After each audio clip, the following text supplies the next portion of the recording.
What? What? What the hell is this? Harumph. I didn't get a harumph out of that guy. Give the governor harumph. Harumph! You watch your ass. I see you shiver with anticipation.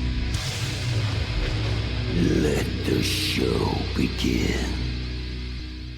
Hey everybody, this is David Heretic coming at you with another edition of Reactions, Reviews, and Rants. And tonight... Okay, that's really the name of the band? Okay, we're gonna go with it. Making their debut on the channel tonight, we have Nescafe Basement. Yes, indeed. How about that? Nescafe Basement making their debut on the channel. Before we go any further, for those of you who are feeling inclined to do all the clicks and the likes and the bibbity bop, do me a favor. Before you do all that stuff, please watch the whole video first, okay? Give me a chance to actually earn those clicks and likes. Now, after the video's done, if you still feel like doing all those clicks and likes, then by all means, feel free to click away. This is a request from Heatlar, and Heatlar wanted to see me react to this song by Nescafe Basement. It is their rendition of the Guns N' Roses tune, Sweet Child O' Mine. Now, have I heard the song before? Full disclosure, yes, I have. I am very familiar with this song. I have heard the original Guns N' Roses version of this song more times than I care to count. I have heard a bunch of different bands cover this song. As a matter of fact, I have even played this song in some of those cover bands many times. So yes, I am very familiar with the song. Having said that, I have never heard, well, number one, I've never even heard of Nescafe Basement. Number two, I have not heard Nescafe Basement perform the song Sweet Child O' Mine. So, just to be clear, full transparency here and without any type of deception, I am not going to be reacting to, evaluating, or scoring the original song in any way, shape, or form. I am only going to be reacting to, evaluating, and scoring what Nescafe Basement does with this song. How they do it, how they play it, how they arrange it. Are they going to do a carbon copy and play the song note for note, beat for beat, word for word, tone for tone, exactly like the original? Or are they going to put their own little spin on it and put their own little flavor on it and give it a little bit of a different feel? I have no idea. The only way we're going to know is to watch the video. I was asked by Heatlar, a little bit of an unusual request, but it's not the first time this has happened. Heatlar specifically has asked for no pausing during the course of this reaction. And I'm going to tell him exactly what I'm going to tell all of you right now.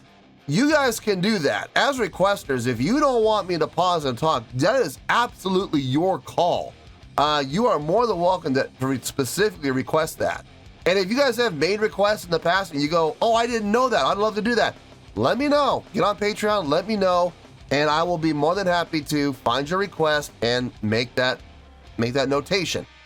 All I'm going to do is ask, if you guys do that, understand and be patient that if and when your video does get blocked, don't get mad at me, okay, please, because the whole reason I pause is to avoid copyright issues, is to avoid blocking.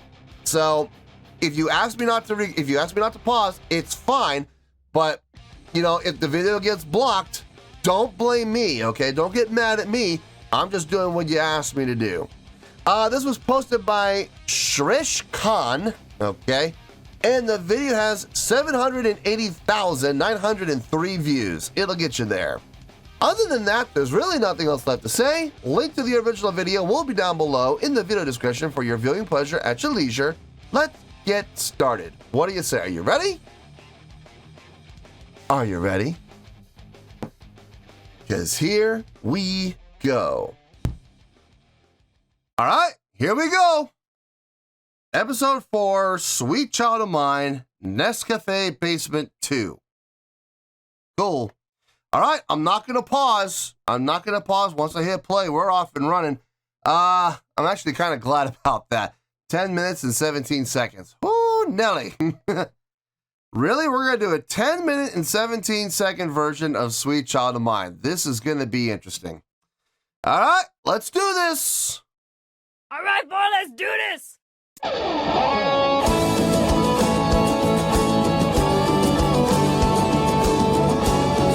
Nescafe Basement, Season 2.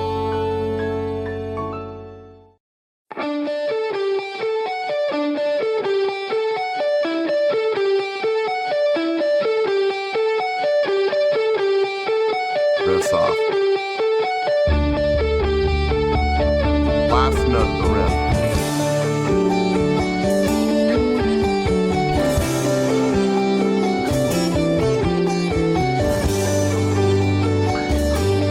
Let's go to the octave there. There you go.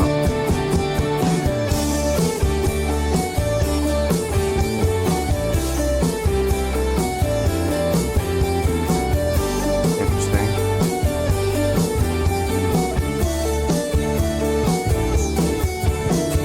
She's got a smile and it seems to me it reminds me of childhood memories where everything was as fresh as the bright blue sky. Huh. Now and then when I see her face, she takes me away to that special place. And if I stare too low, probably break down and cry. Oh,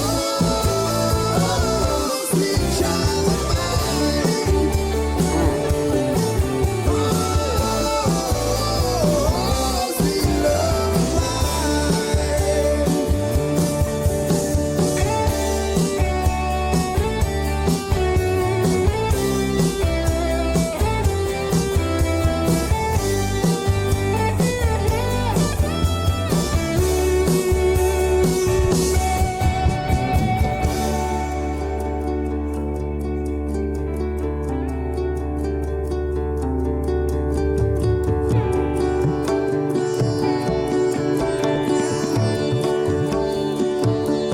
Okay.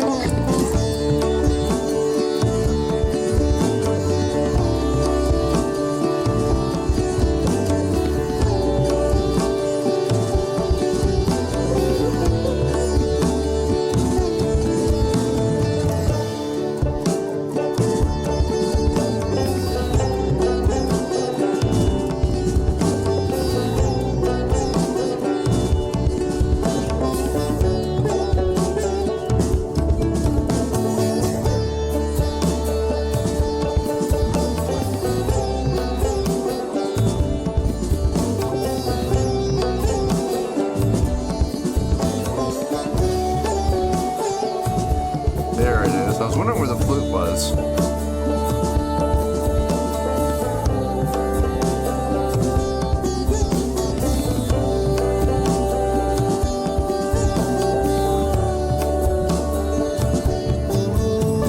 She's got eyes of the bluest skies, as if they thought of rain. I hate to look into those eyes and see it out of pain. Her hair reminds me of a waltzing place where as a child that I died. I prayed for the thunder and the rain to quietly pass me by.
down, bring it down.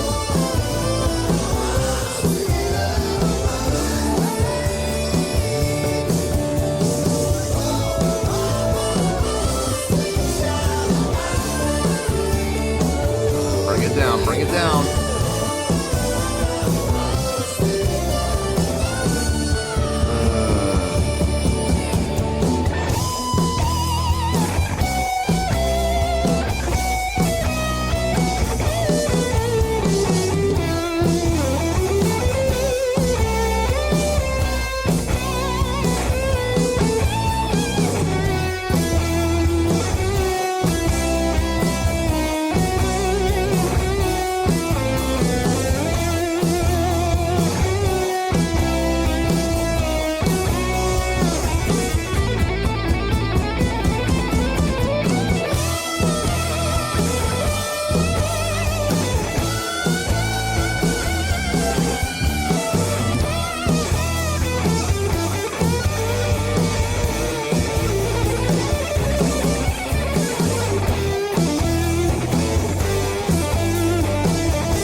Okay.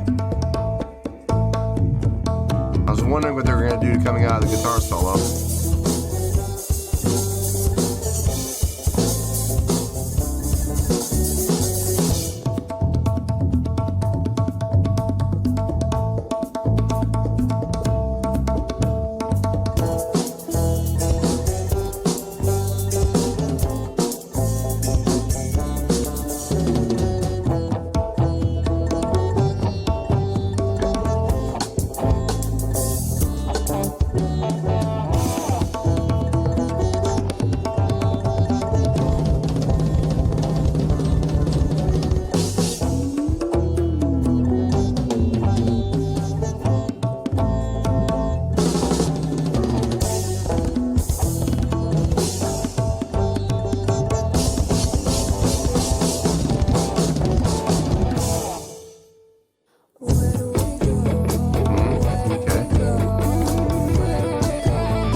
Credits. Yes, credits.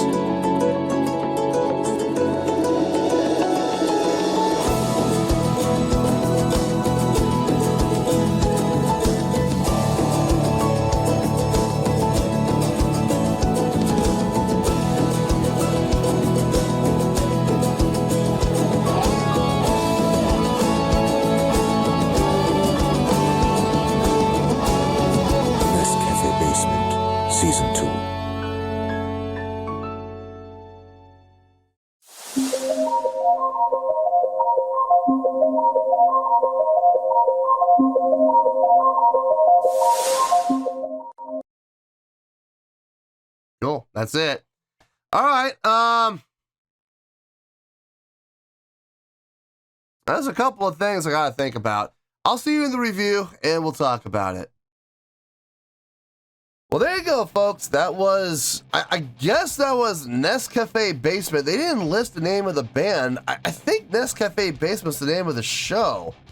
But then again, they might be the house band for the show. I don't know. All I have is Nescafe Basement with their rendition of the Guns N' Roses song, Sweet Child of Mine. This was a request from Heatlar. Okay, before I get started here, as requested by Heatlar, I did not pause during the course of that entire video, so I don't know if this is going to get blocked. I have a feeling it will be, but hopefully it's not, and hopefully you guys are watching it on YouTube for free. That would be nice.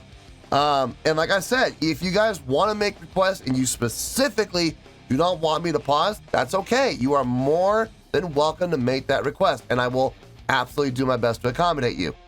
Okay, let's get to this. On a scale of 1 to 10, oh, before I get my score, one more thing. I am very familiar with the original Guns N' Roses version of the song, and I made that very clear at the beginning of the video. So I am not taking the original song into account here in any way, shape, or form. I am only taking into account what Nescafe Basement did with the song. So please keep that in mind. Now let's get to it. On a scale of 1 to 10, I'm going to give that an 8.6. Yep, 8.6. I feel good about that score. Let me tell you why. Why? Okay, as covers go, there are two ways you can do covers. You can do a carbon copy where you play the song note for note, beat for beat, tone for tone, word for word, exactly like the original, or you can put your own little feel on it, your own little spin on it, your own little flavor on it, and, you know, make it a little different, make it yours. And that personally is how I like covers being done. I got no problem with carbon copy covers. I got no problem with them whatsoever. I just prefer it when bands get creative and they put their own little spin on things. I really do appreciate that. And that is absolutely what this band did.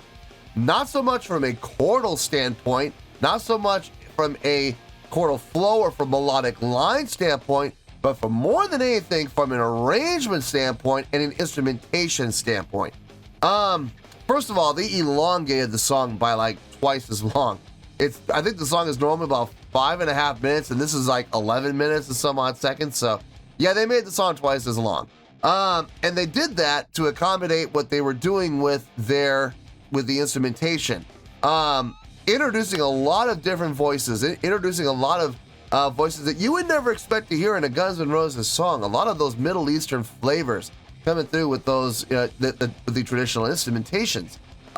Really nicely done. I gotta say, I didn't have a gripe with that at all. I actually appreciated that. I thought it was nice to hear something a little bit different. I thought it was nice to hear, you know, a little bit of a different spin, a little different flavor on the song that we all know so well and can be interpreted by different cultures and different nations, and they can put their own spin on things. And this was a great example of it. I had no issue whatsoever with the Middle Eastern instruments. I thought that was really cool, actually. I thought it was really well done, and everybody had their chance to shine. Even the flutist, which I was a little worried about. I was like, I see him playing, but I don't hear him, and all of a sudden he came through in the mix, and I was like, oh, there he is. Okay, now we're good. Now I had absolutely no issue with anything that was happening within the instrumentation with the Middle Eastern instruments. Now, the guitar player and the bass player. It sounded like they were trying to play the song like the original. The guitar player, the last note in the opening riff, every time the phrase went in, he was landing on the fifth, and you're supposed to land on the third. So that was a little bit of a distraction for me, if I'm being honest. I was like, every time the phrase ended, there it is again. There it is again. It's just that one note. But that one note does make a big difference. When you're talking about an iconic riff like that, if you're going to play a wrong note, it's going to stand out. And it absolutely did stand out. Now, the bass player. The only reason I'm so critical of this is because I myself have learned I had to go and research and learn note for note exactly what Duff McKagan did on this song. And I can always, I know this isn't fair because I was forced to do that because I was being paid to do that. I wasn't going to get paid if I didn't learn it exactly the way it was done in the original. So as a result, I have the original bass line ingrained in my head, and whenever I hear a bass player who doesn't play it exactly like the original, it just sticks out. Now, that's not a slight against what he did. What he did sounded just fine. What he played sounded just fine. It just wasn't exactly like the original, you know what I mean? And it always sticks out. It always just sticks out to me. But what he played was just fine. It sounded good. It fit the mood and tone of the song. It fit the chordal flow. So I got no issue with what he did. To be honest with you, I really didn't have any issue with anybody with anything that anybody did except one person. I think the backing vocals were a nice touch, surprisingly. When I saw them and I heard them at first, I was like, oh, I don't know if I'm gonna like this. But then they came through, and the reason I think it worked as well as it did is they didn't come through very loud. Like, they were really, when you talk about backing vocals, boy, they took that literally, and they really put them in the background, almost like an afterthought almost for like the first half. Now, once we came out of the guitar solo and we got into the main groove of the song, then they started coming up in the mix a little bit because they had to, because a lot of the instrumentation was laying out. And they had to take over to fill out the sound. So, got no problem with that. I thought it was really smart, really well done. Drumming sounded good, bass playing sounded good. Guitar players, for the most part, like I said, just that fun. But the guitar playing, other than that, was just fine. Everybody sounded really good across the board. The lead vocalist. Okay, here we go. When he was singing in the lower register, like through the first part of the song, I thought he sounded great. I really do. I like his tone. I like his style. He kind of reminds me of a cross between Chris Cornell and Bruce Springsteen. Like, he's got the power and the projection of Cornell, but at the same time, he's got the tone and a little bit of the rasp, ever so slightly, that Bruce Springsteen gets when he pushes. And I liked it. I thought it sounded really cool, man. I loved it when he was in the lower register. When he went up into the higher register, now don't get me wrong, he sounded good. It was accurate. He was singing in pitch. He was singing in key. Boy, was it nasally. Oh, brother, was that ever nasal toned out. There was that. And then on top of it, I think he stayed up in the upper register way too long, way too much. He really should have come down to where his strengths are more often. I wish he had kind of saved it. Like, if he had cut what he had done in the upper register in half and taken half of it and brought it down the lower register, we might be looking at a different score here. The only reason we didn't go up any higher, honestly, was because of the lead vocalist in that upper register of his. Number one, the tone. Number two, way overdone. So I know it's only a small part of the whole picture. I get that. But it's a pretty important part. We're talking about the lead vocalist. If it was the backing vocalist, we wouldn't even be having this discussion.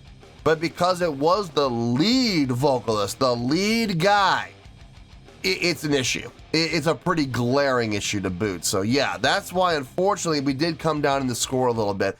Without that, I'd be looking at like an 8.8, honestly. 8.8, maybe 8.9. I don't know, maybe. I mean, an argument could be made for a 9.0, I guess. We might have been up there, but we'll never know because of those vocals. So, but we're still getting an 8.6, which by definition is a great score. Now, if you don't believe me, you might be new to the channel. That's okay. I have a solution for you. Scroll down a little bit into the video description, and down there you're going to see my scoring system chart, which very clearly shows that 8.0 to 8.9 is the grading scale for what? What does it say? It says great. Just remember, 8 is great. 8 point anything is a great score. There are varying degrees of 8, and this is right about in the middle, so yeah, it's a strong 8. I'll take that all day long, especially my first time out on the channel. So Anyway, I felt good with this. I like the creativity. I really do. Even with the extension of the song, lengthening the song to double its length. I get it. I understand it, and I appreciate what they did. And I liked everything I heard. My only big gripe, honestly, was the lead vocalist going up in the upper register as much as he did and with that nasal tone. But other than that, everything else I dug. So 8.6, I feel good with that score, and that's where we're going to stay. So 8.6, final score, I have spoken. Well, that's going to do it for this edition of Reactions, Reviews, and Rants. Hope you all enjoyed the show. Hopefully I was able to entertain you. If I was able to put a smile on your face and brighten your day, I did my job, and I'm so glad I could do it. If you guys feel like joining the fan base, go ahead and click on that button down there. If you guys want to like the video, go ahead and like the video. If you guys want to ring the bell, go ahead and ring the bell. It honestly doesn't make any difference at all to me, but if you guys feel like doing these things, then by all means, feel free to do so. Well, that's going to do it for tonight, folks. Thank you very much for watching, and as always, this is David Heretic signing off, reminding you to stay fabulous and support each other. Later. Peace.